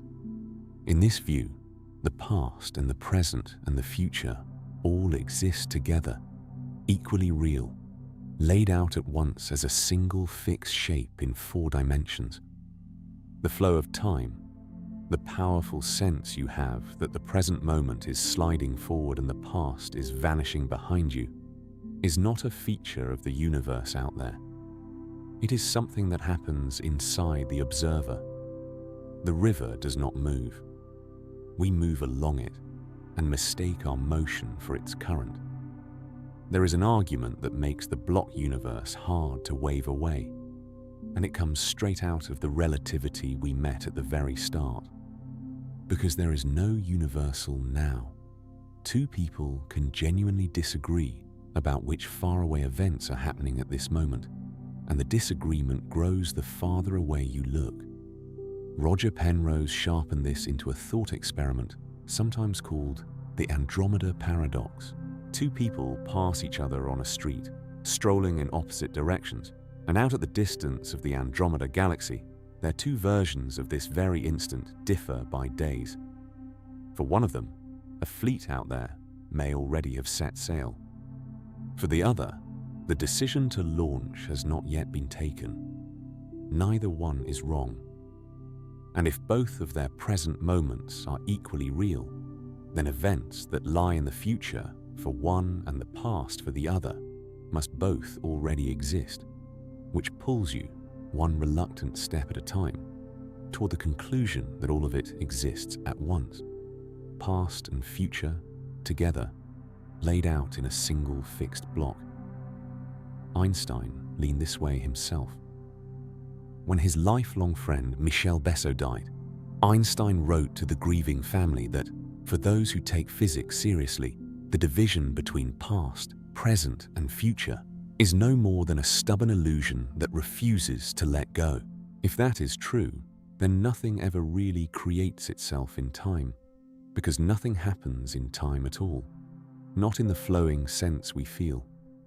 The sheet music does not loop around and around, generating itself on each pass. It simply is. A closed shape, sitting in the block, with no first point. The way a circle drawn on paper has no beginning and no end. You can trace it forever and never find the start, not because the start is hidden, but because a circle does not have one. Gödel, the man who proved a lawful universe could hold such loops, drew exactly this conclusion about time being unreal, and it was part of why he and Einstein understood each other on those long walks home. The block universe does not make the bootstrap less strange. It moves the strangeness somewhere deeper. The question stops being how the music created itself and becomes something quieter and far harder to answer. Why does this particular shape exist in the block at all, this self-contained little loop of melody, rather than nothing? And to that question, there has never been even the beginning of an answer, which changes what the closed Timelike curve actually is. When we began, it looked like a route, a path to the past, an engineering problem, a question of how much you would have to spin a cylinder or how much negative energy you would need to prop a wormhole open. A road, in other words, with a destination at the far end. But that is not really what it is. By now, it has become something closer to a statement about existence itself. The closed Timelike curve is the geometry in which a thing can simply be, with no maker, no first instance, no moment it entered the world. It is not a road to anywhere. It is a place where the question we cannot stop asking, where did this come from, runs out and finds nothing, and does not need anything to find. So the music with no composer stops being a riddle. It becomes a category, a class of things that exist without origin, permitted by the same equations that govern the falling of an apple and the orbit of the moon. And once that category exists, even on paper, a quiet and serious question opens underneath your feet. How certain are you that nothing in your own world belongs to it? We assume everything has a cause because we have always eventually found one. But Gödel showed that this is not a law. It is a habit. And a habit can have exceptions we have simply never thought to look for. And there is a reason not to wave the whole thing off as a fantasy of spinning universes and impossible machines. Because in one corner of physics, the very smallest corner, the future already seems to reach back and touch the past. To feel why that matters, you have to know the older puzzle it grows out of. Fire single particles of light, one at a time, at a barrier with two narrow slits in it, and let each one land on a screen behind. If you never check which slit a given particle passes through, the particles slowly build up a striped pattern on the screen. The kind of pattern that only makes sense if each one somehow went through both slits at once, behaving like a spread-out wave. But the moment you place a detector at the slits to catch which one each particle actually takes, the stripes vanish, and the light goes back to behaving like a simple hail of particles, one slit apiece. What the light does seems to depend on whether you chose to watch the path. The delayed choice experiment takes that strange dependence and twists the knife. There is a setup called the delayed choice experiment, first imagined by the physicist John Wheeler and since carried out for real many times in laboratories around the world. A single particle of light is sent toward a detector, and the choice of how to measure it is made only after the photon should already have committed to behaving one way rather than another. And the late choice appears to reach backward and settle how the photon behaved before the choice was ever made. Nothing travels faster than light. No message is sent. You cannot use it to warn anyone or change anything you would want to change. But the tidy story we started with, the one where the past is finished and only the future is still open, does not walk out of that experiment intact. Most physicists read it conservatively, as a lesson about how strange quantum measurement is, rather than as literal time travel. But a minority take it further, and they have never been proven wrong. One of them, a physicist named John Cramer, built an entire interpretation of quantum mechanics on the idea that every quantum event is a kind of handshake between a wave traveling forward in time from the past and a wave traveling backward in time from the future, the two meeting in the present to agree on what happens. In that picture, the future does not merely follow from the past. The two negotiate. It is the gentlest imaginable version of a closed time-like curve, a loop so small it fits inside a single particle of light, and it is on a laboratory bench, quietly refusing to behave the way every instinct we have insists that it should. Here is what I keep returning to. We are creatures who demand origins. We cannot help it. We ask where the music came from, where life came from, where the universe came from, and we feel that there must be an answer at the bottom, a first cause, a first note, a first moment. The Bootstrap whispers that this demand might be a feature of us, not of reality. That some questions about origin could be like pointing past the border of a map that has no border. You can say the words, you can feel the pull of the question, and there is simply nothing there. Not because the answer is hidden, but because the place you are pointing to does not exist. And notice, finally, that none of the great answers we walk through touches this. Suppose Novikov is right, and every loop in the universe is perfectly self-consistent. It still does not tell you where the looped thing came from. Suppose Hawking is right, and the vacuum destroys every time machine before it forms. That forbids the loop, but it does not explain the loop. Suppose Deutsch is right, and the quantum world dissolves the paradox into a soft grey mixture. The mixture is consistent, and it is still authorless. Consistency is not origin, prohibition is not explanation. The question we started the night with survives every single answer physics has offered. There is one more place to look, and it is the strangest turn in the whole story, because it is the place where the word bootstrap stops being borrowed from old fiction and turns out to have been living quietly at the deepest level of physics all along. Not in a thought experiment about a time traveler and a symphony, in the question of what the particles that make up everything you are actually rest on. Most retellings of the bootstrap paradox stop where we just were, somewhere between a melody with no author and a philosophical shrug about the nature of time.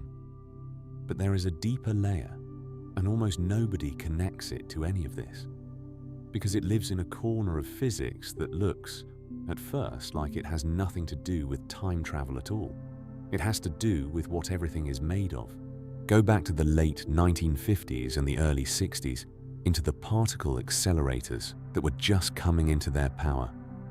Physicists smashed things together at higher and higher energies, and out of the wreckage came particles. Not a tidy handful, hundreds of them. New particles kept appearing, each with its own mass and lifetime and set of properties, until the catalogue grew so crowded that people started calling it the particle zoo. And the field faced an embarrassing question it could not answer. Which of these are the real building blocks, and which are just combinations of the others? It is hard to overstate how much this drove physicists to despair at the time. The catalogue kept growing, dozens of particles, then hundreds, each demanding a name, and the names ran out faster than the particles did. Enrico Fermi, one of the great physicists of the age, is said to have grumbled that if he had known he would have to memorize the names of so many particles, he would have become a botanist instead. Robert Oppenheimer reportedly joked that the Nobel Prize in Physics should go to the one researcher that year who did not discover a new particle. The field was drowning, and underneath the jokes was a real fear that nature might simply be a mess, an endless bag of parts with no order to find. That fear is the backdrop against which the field placed its biggest bets. The comfortable assumption, the one almost everyone reached for, was that underneath the chaos there had to be a small set of truly fundamental particles, a few elementary bricks, with everything else built up from them. Find the bricks, and the zoo would make sense. That is how physics had always worked. You dig down until you hit the bottom, and the bottom is made of something simpler than the top. In 1964, Murray Gell-Mann gave that assumption its hardest edge. He proposed that the chaos hid a small set of genuine building blocks he called quarks, 3 of them at first, combining in tidy patterns to make everything else. It was the flaw everyone expected, finally given a name. A physicist at Berkeley named Jeffrey Chew proposed that there was no bottom. Chew was no fringe figure. He had been a student of Enrico Fermi, and he led an influential theory group at the University of California. For most of the 1960s, before the evidence came in, Chew and Gell-Mann were live rivals, 2 of the most respected physicists alive, betting in opposite directions on whether the universe had a flaw. Around 1961, he put forward an idea so strange that it took even his collaborators time to absorb it, and he gave it a name pulled straight from the old impossible image: the bootstrap. Pulling yourself up by your own bootstraps, doing the thing that cannot be done by leaning on nothing but yourself. His proposal was called nuclear democracy, and the name was the argument. There is no aristocracy of particles, Chew said. No privileged class of elementary bricks standing above the common composite crowd. Every particle in the zoo is equally fundamental and equally derived, which is to say, none of them is fundamental at all. Each one is held together by forces, and those forces are carried by other particles, which are themselves held together by forces carried by the first ones. The whole spectrum holds itself up. Every particle is, in a sense, made of all the others, and all the others are made of it. Take a moment with that, because it is genuinely vertiginous. We are used to the idea that things are made of smaller things, which are made of smaller things still, down and down until you reach the floor. Chu was describing a structure with no floor, a structure that exists not because it rests on a foundation, but because every part of it is consistent with every other part. The particles pull themselves into existence by their own bootstraps.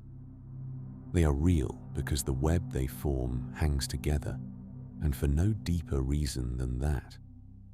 The technical engine for this was something called S-matrix theory. The idea was to stop asking what a particle is made of, a question the Bootstrap treats as meaningless, and ask only about what you can actually measure, which is how particles behave when they scatter off one another. You write down a set of consistency conditions, demands that the mathematics has to satisfy to make sense at all, and then you require the entire web of particle interactions to be consistent with itself. Chu's astonishing claim was that this might be enough, that the masses and properties of the particles would fall out, forced into being by nothing but the requirement that the whole structure not contradict itself. And for a while, it worked well enough to be thrilling. In 1962, two physicists named Frederick Zachariasen and Charles Ziemak used the bootstrap approach to derive the properties of a particle called the aeromeson, a short-lived thing that shows up in the debris of collisions. The aeromeson, in their treatment, was generated by the forces between the very particles it helped bind together. It made itself out of the interactions it was part of. One history of the period put it almost as a joke, that in this theory, hardly anything came from anything except the particles conjuring one another into being. The bootstrap had produced a real result about the real world. Now look at what this actually is. Look at the shape of it. In the time travel version, an object exists with no origin because its history loops back through time and feeds itself. The sheet music has no composer because it is its own source, circling forever. In Chu's version, the particles exist with no foundation because they loop through one another, each made of the rest made of each. The melody with no author and the matter with no bricks are the same paradox wearing different clothes. Same impossible move. Same name, chosen independently for the same reason. Existence by self-consistency, with nothing underneath. The bootstrap was never only a riddle about a watch or a song. It was a candidate description of what the physical world fundamentally does, which is hold itself up by leaning on nothing but itself. I should tell you what happened to Chu's idea, because the honest history matters, and it does not end where you might expect. In the 1970s, the bootstrap lost. A different picture won. Physicists discovered that hadrons are made of quarks after all, real constituents, genuine bricks, and the theory of how quarks bind, quantum chromodynamics, became part of the standard model that has passed every test we have thrown at it for half a century. There was a bottom. Chu had bet there wasn't, and on the narrow question of particles, he was wrong. But here is the twist that almost nobody mentions. The mathematical machinery built to make the bootstrap work, the S-matrix methods, the study of how scattering behaves at all energies, did not die when the bootstrap fell out of fashion. It mutated.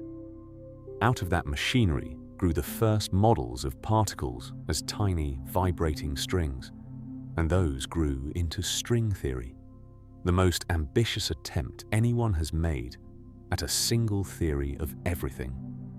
One of Chu's own students helped build it.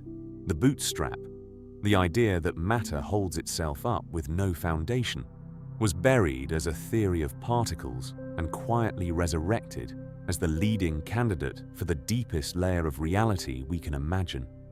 Its logic refused to stay dead. The path it took to get there is worth seeing, because it is one of the strangest inheritances in modern physics.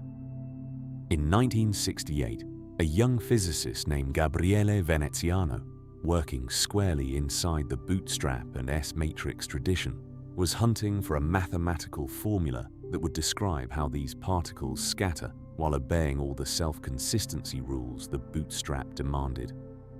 He found one, an elegant expression he lifted from a 200-year-old piece of pure mathematics, a formula first written down by Leonhard Euler back in the 1700s for reasons that had nothing to do with physics and could not have, since the physics did not yet exist.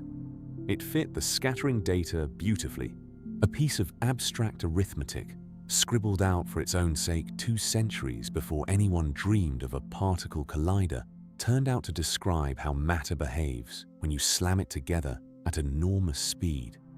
Nobody knew why it worked.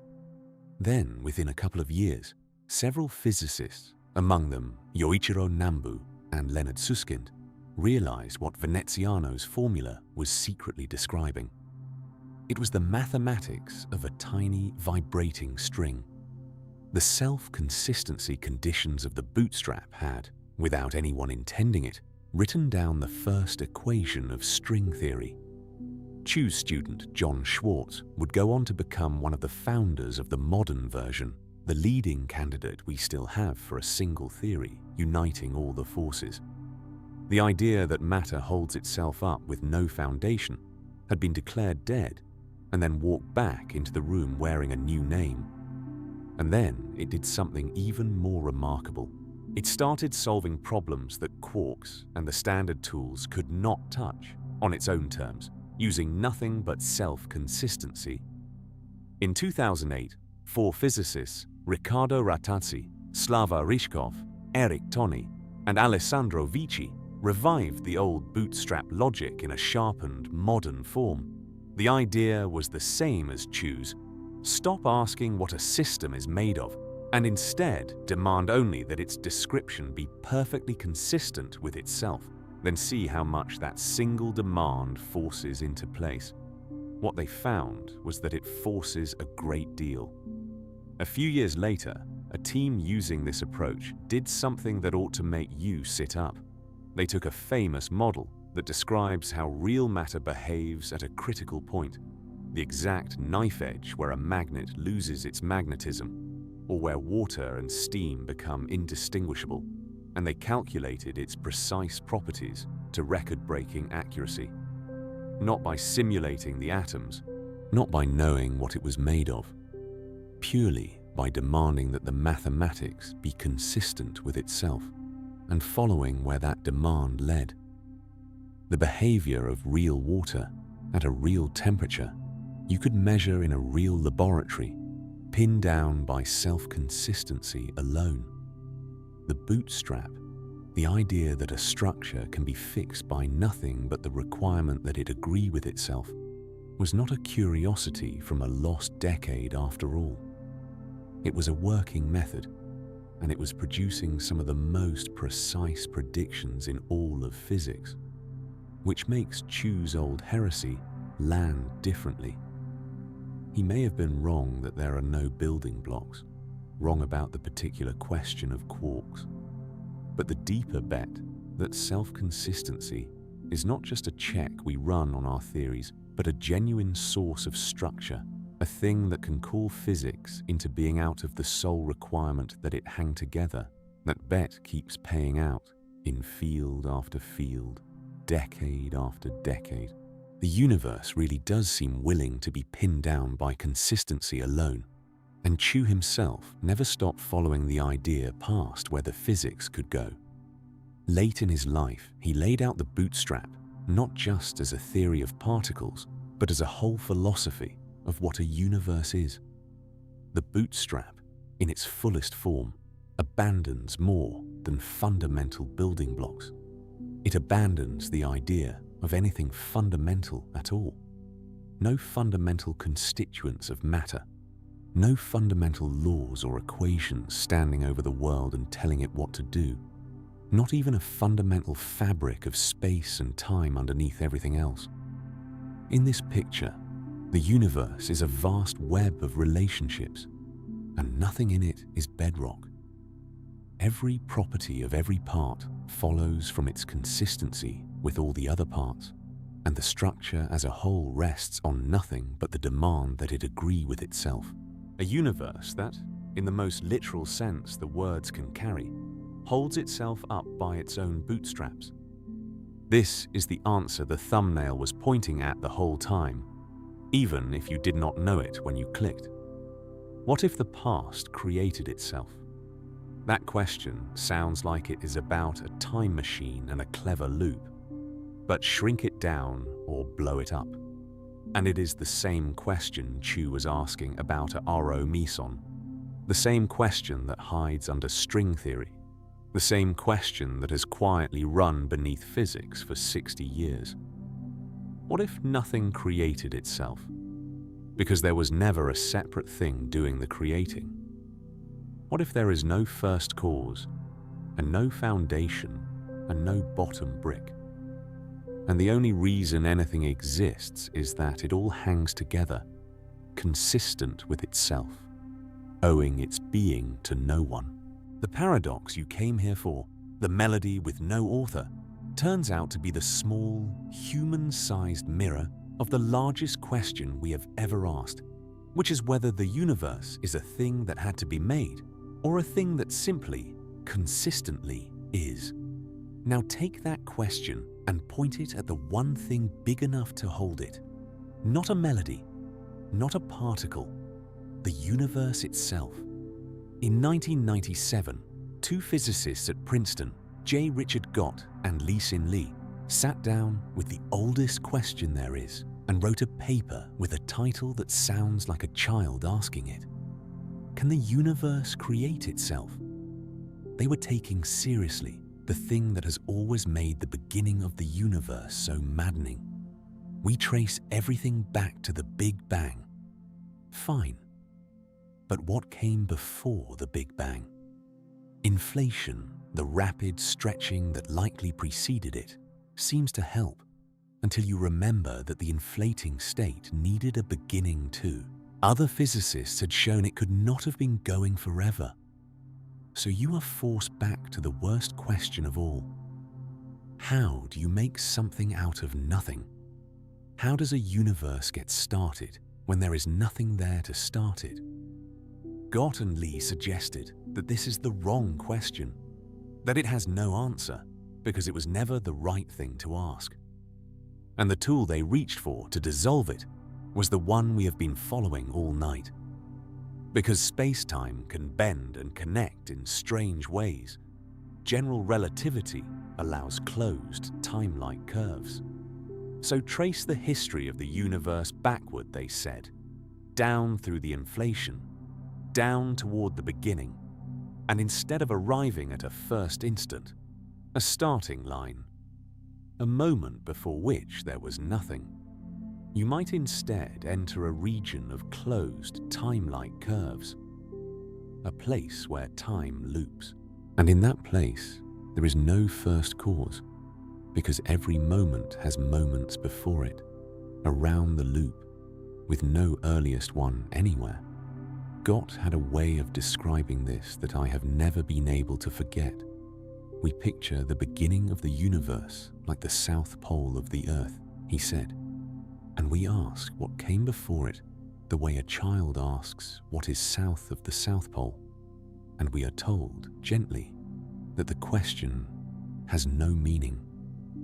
But suppose the early universe held a loop in time.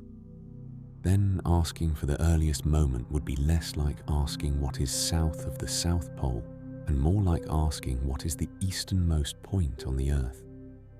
You can travel east. You can keep going east, around and around the whole planet, forever, and you will never reach an easternmost point because there isn't one. Every place has places to the east of it, And in a universe that loops at its root, every moment would have moments before it. No edge, no first, no nothing that something had to come from. The universe, in this picture, is its own mother. It loops back through its own beginning and gives rise to itself, owing its existence to nothing outside, because there is no outside.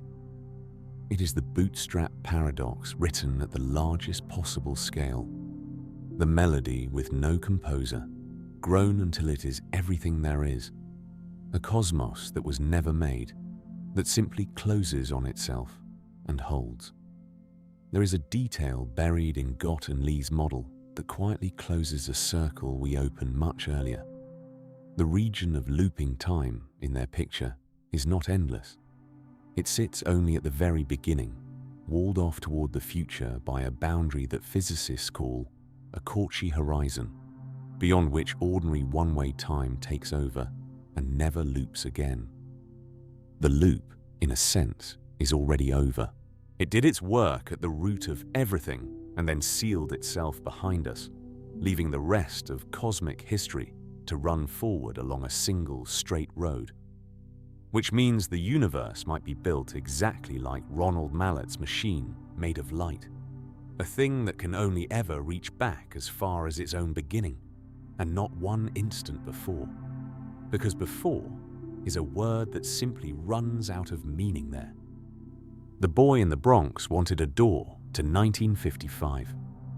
The universe, if Gott and Li are right, may have built itself the very same kind of door, one that opens only onto the moment it switched itself on.